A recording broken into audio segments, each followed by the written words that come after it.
What's up, everybody? Welcome to another special edition of the Talk Tide Show. Log on to the official website at talkatides.com. We have a guest.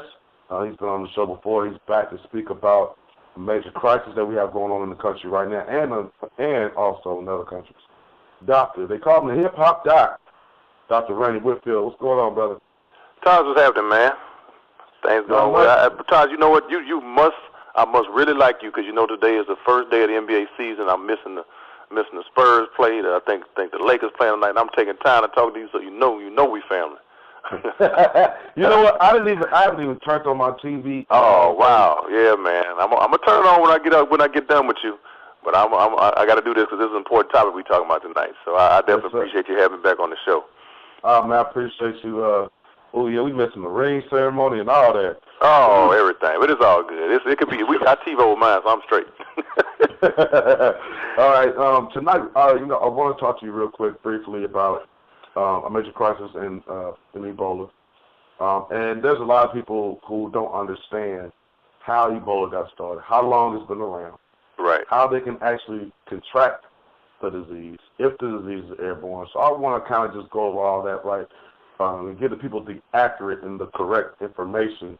So when they're having conversation with family and friends and coworkers, they know exactly what they're talking about versus just what they hear on TV, because everything you hear on TV is not accurate. Right. So first questions first. What is Ebola a man-made disease? Well, Ty, I know we have a conspiracy theorists out there, and to be quite honest with you, man, I can't answer that question 100% without being controversial. I mean, most people would say that it is not, but there's definitely some folks that think that Ebola is. From my background and my studies, all I can tell you about Ebola virus is that it has been around that we know of since 1976. They had about, I think it was two outbreaks. One was somewhere in Sudan, the other one was in the Democratic Republic of Congo, and one of the viruses at that time, when it was infecting people, was close to the Ebola River, so that's why the Ebola virus got its name. But there's actually about 5 viruses that are labeled underneath the Ebola virus. Because it causes a type of hemorrhagic fever, but we'll get into that later. But the main strains of Ebola are believed to cause severe illness in humans and animals. There's a 5th virus called the Reston virus that has caused some illness in animals, but not in humans. But the first human outbreak that we know of occurred in 1976, and again is named after the Ebola River where the virus was first recognized. But this virus is extremely infectious, but fortunately is not extremely contagious. So as far as the origins, whether it was man-made, there's all kind of crazy theories about men sleep with animals, when you start talking about the theories about HIV and where this stuff came from, and not to insult anybody, because I'm sure a lot of your listeners have their different opinions and different views. All I can truly speak on is what I see right now and how to try to contain this virus and keep it from spreading to our other countrymen, our other Americans. Okay, you said the virus has been around since around 1972. 76. Mm-hmm. And it's been around for quite some time. How does an outbreak start? If it's been around that long, and it's now it's taken out thousands of people already across the world. Well, just like anything, and I'll tell you right now, we're really, there's so much focus on Ebola, people are forgetting about the influenza virus, which can kill up to 30,000, 40,000 people every year in the United States alone. And that is something that we do have an immunization for, and we do know a little bit more about and how to manage it. When you're talking about Ebola and how an outbreak starts, you got to think about the countries for where this is occurring. And some of these countries, like, in Guinea, Sierra Leone, Liberia, their healthcare systems are not as strong as ours. So, they're living in conditions that are not as sanitary, not as clean. And Ebola is basically spread through the transmission of blood and body fluids through humans. It's also being spread through, again, human-to-human transmission, being direct contact with blood, secretions, urine, bedding, that type of thing. But it can also be spread between an animal and humans. And how that happens is they believe that the natural host for the Ebola virus is the fruit bat. And the fruit bats feed on fruit, obviously, but they also bite animals. And so there's something that in Africa they call it bush meat.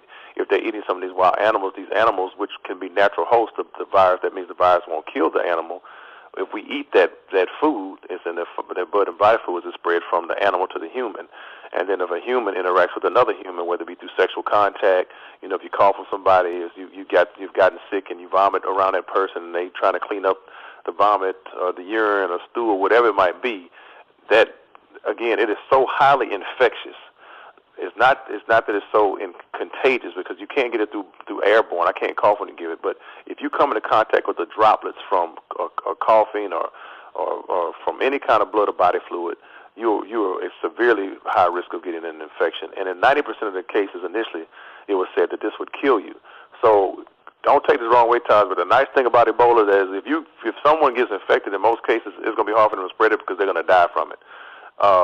The bad thing about it is that it is so infectious. If you're unaware that you're infected and you can transmit that to someone else, we got a huge problem. Should we be worried about this disease going airborne? We're talking about a virus that mutates or changes or evolves over time, and that's why it's hard to come up with a vaccine or actually a cure or treatment for it. So potentially, any virus, any viral illness can mutate, and it could mutate into that form. But most likely it will not. So that has not been a major concern. I guess that's why all of the worrying about it. That's why I'm telling my patients, educate yourselves, and that's why this show is so important tonight. Educate yourselves. Don't get scared. Don't be alarmed. Just be aware, knowing how this is transmitted, and how to protect yourself from getting it. The people that are most at risk for this, Taj, are people that live in those indigent areas close to the Ebola River, Sierra Leone, those areas that are named earlier. Healthcare workers and those that actually bury those that have been infected. So they've got to know how to use what we call PPE, personal protective equipment, to keep themselves from getting this infection. So as far as it becoming airborne, God forbid that it does, I'm sure the potential for these viruses, since they do mutate or change very easily, they evolve very quickly, that potential is there. But I'm not sure that I know of any instances where we know of viruses that have actually changed into one that was not airborne, that later on becomes airborne. Our government, Barack Obama, they have recently started implementing so many new laws to, I guess, prevent this disease. Are they based on what information that you are giving us tonight, are they overreacting? Just, a little bit, are they jumping the gun maybe, or should, like you said, this is something that mainly happens in third world countries. Right. As far as being able to spread quickly, is our government jumping just a little bit ahead of themselves? I think it's a reaction to what the community. I mean, people are scared, people are confused, people don't understand.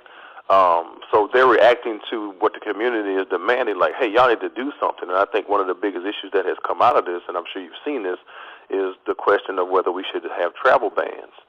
And my personal opinion, I don't think a travel ban would be a good idea, and here's why. A travel ban, one reason, would reduce the number of medical workers who enter the countries, which could worsen the outbreak there, and then, of course, it would spread amongst those living there. If you ban travel, people gonna panic in those areas, and they're gonna run. They're gonna try to find ways to get out. So they're gonna migrate. They're gonna find other means of travel to get out of those areas. There are no direct flights from the United States back and forth between those indigent areas that are currently infected. But if you do impose a travel ban, in my opinion, individuals in those areas that are banned from traveling will get out. Those that are exposed, not necessarily those that we know that are infected, but those that are exposed that could potentially be infected, they'll run to other places or move to other places, and then they're going to travel from those other places that travel bans have not been implemented on, and they can again spread the virus. So a travel ban, it squeezes people to use other modes of transportation, in other words. And again, people fleeing from Liberia, Guinea, Sierra Leone, who were banned from flying to the United States, could instead fly to other countries in Africa, again, and then they could, again, fly, around the world. So we're not just talking about the Africa or United States. We're talking about the entire world being affected by this. So, I mean, if you hear some conspiracy theorists that say that the way the world will come to an end it's probably going to be by a virus, because a virus, unlike a bacteria, cannot be treated with antibiotics. We don't have cures for them. We can prevent some of them from spreading. We can slow the progression, like the medicines used in HIV. HIV is a virus, but we don't have cures for viruses. The common cold is a virus. It's an adenovirus, and we don't have a cure for that yet. So imagine dealing with something so complex like Ebola or HIV. What can people do to minimize, like right now it's not in all the states. You know, you had the situation in Texas, you had the situation in Atlanta. Now they're saying there's possibly some people that's infected in New York. Right. But the people. And I want to comment on the New York Times, but go ahead. We'll get to that one. Okay. But the people who in other states who haven't had they haven't come in contact with it.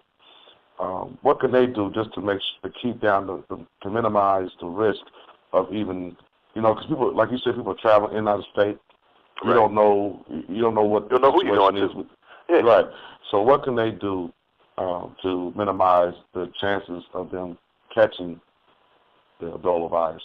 Well, on a global perspective, what we have to do is reduce the risk of wildlife to human transmission. And, it talked about that, the fruit bats and monkeys, the bush meat or the raw meat in the other countries. So educate those in the countries that are affected most from, eating those meats and just learning about, what risk they're at. Then reducing the risk of human-to-human transmission. And then obviously what we call outbreak containment measures. The safe and prompt burial of dead individuals who are affected by this virus.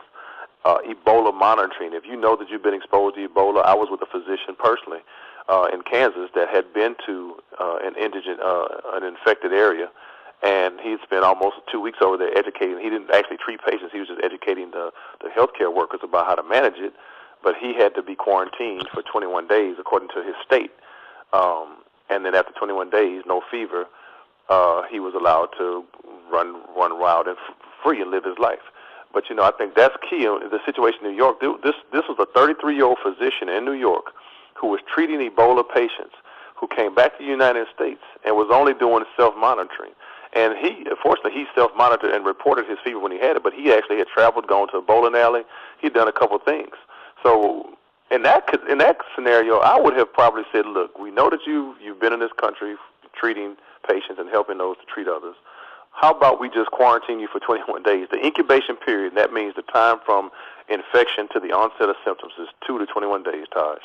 And so if I was exposed to Ebola through blood and body fluids and I was going to get sick, it would take between 2 and 21 days for me to manifest the symptoms of Ebola virus. So if you don't manifest those symptoms in 2 to 21 days, in all intents and purposes, you did not get infected and you're free to be around others. But they did not do this with this doctor, so I'm kind of confused as to why he wasn't quarantined, knowing that he treated patients.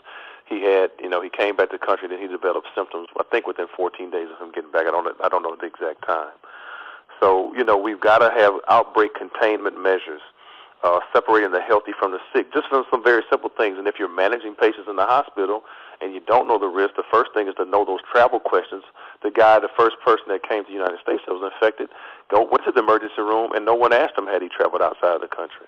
And when he returned to the emergency room and he asked the question, then he was quarantined, but by that time he had been around others and had exposed them to the virus. So, it's a huge education curve that we've got to conquer that first.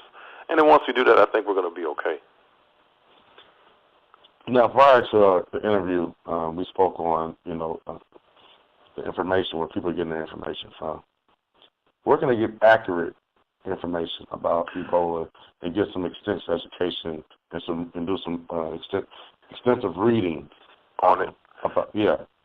The CDC, the Centers for Disease Control, all you got to do is type in CDC in your Google search, and or the World Health Organization. Those are the two sites that I tend to go to. World Health Organization gives a lot of information on the global perspective of Ebola, because I want to know what's happening all around the world.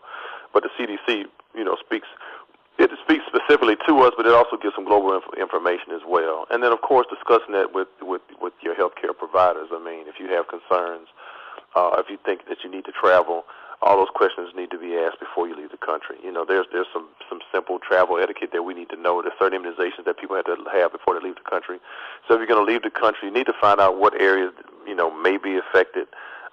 Again, the Ebola virus outbreaks occurred in remote village areas in Central Africa, initially near tropical rainforests, but now we're talking about West Africa in major urban areas. So it's gone from, remote tropical areas that healthcare wasn't as strong to some major urban areas in West Africa. So if you're traveling to Africa, you need to know what areas are affected and how to protect yourself and what immunizations that you might need, not just for Ebola virus, but for yellow fever and other things, malaria, malaria prophylaxis. There's other viruses over there that could take you out just as well. You ain't just not safe over there. Well, I wouldn't say that. It's crazy how everything seems to, quote-unquote, originate or start in Africa. That's where everything happens. But, there's a lot of travel and things going through that country. Another point that I really want to make to people is like, well, how come, Doc, how come there are no vaccines and how come there's no treatment? You tell me, Taj, who's going to feel safe studying this very infectious virus?